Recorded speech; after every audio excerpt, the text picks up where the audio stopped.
De la nuntă la spital, un socru mic, diagnosticat cu infarct miocardic, a ajuns în cadrul spitalului polivalent Novamed. Acestuia i-a fost realizată o intervenție minim-invazivă, soldată cu succes. Intervenția a fost efectuată de către Ion Popovici, doctor cardiolog profesionist. Pacient în vârstă de 55 de ani, adresat acum câteva, 20 de minute, 30 de minute în urmă, serviciului de urgență a spitalului nostru, a ajuns prin serviciul de ambulanță, în secție de internare, a fost investigat complex, deci stabilit diagnosticul de infarct miocardic acut în zona inferolaterală. Pacientul a fost imediat transportat în sala de cateterism, unde ne aflăm noi acum, unde s-a efectuat și intervenția de revascularizare sau de reparație arteriei respective, vinovate de infarct. Pentru a face așa un tip de intervenție, în primul rând, avem nevoie de un acces arterial, adică printr-o arteră oarecare să ajungem la inima pacientului. Cel mai des, cel mai frecvent, noi folosim abordul, așa numit abord radial, prin mâna dreaptă a pacientului.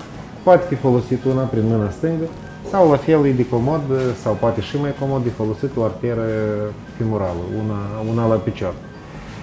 După ce avem instalat așa numită teacă sau introducerul, se folosesc alte materiale, cum ar fi cateterul de ghidare sau guiding catheter.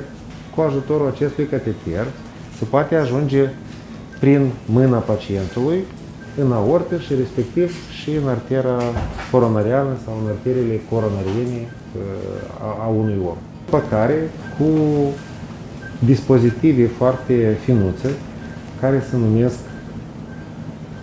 ghiduri de angioplastie, se traversează, deci se trece prin arterie, inclusiv depășim segmentul ocluzat.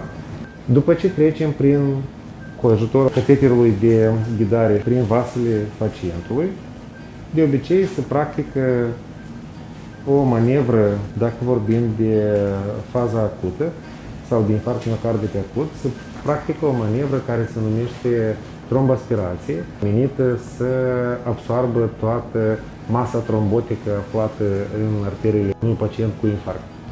În următoarea etapă se implantează o carcasă, să zic așa, mică, dintr-un metal special care se numește stent. În următoarea etapă pacientul pleacă în secția de terapie intensivă pentru a fi supravegheat în dinamică.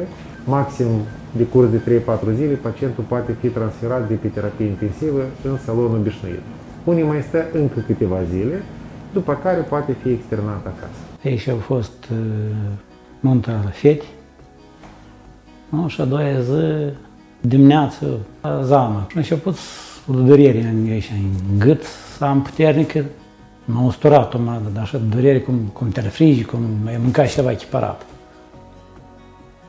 Trecut puțin timp și a început să mă doară cheptul și durerile s-au mutat, dar așa în partea stângă, cheptul, și a început și spatele. Când a început și spatele să mă doară, am înțeles că treaba e slop, nu e. Și am luat și am chemat salvarea. Și băiețul a venit, salvarea a venit.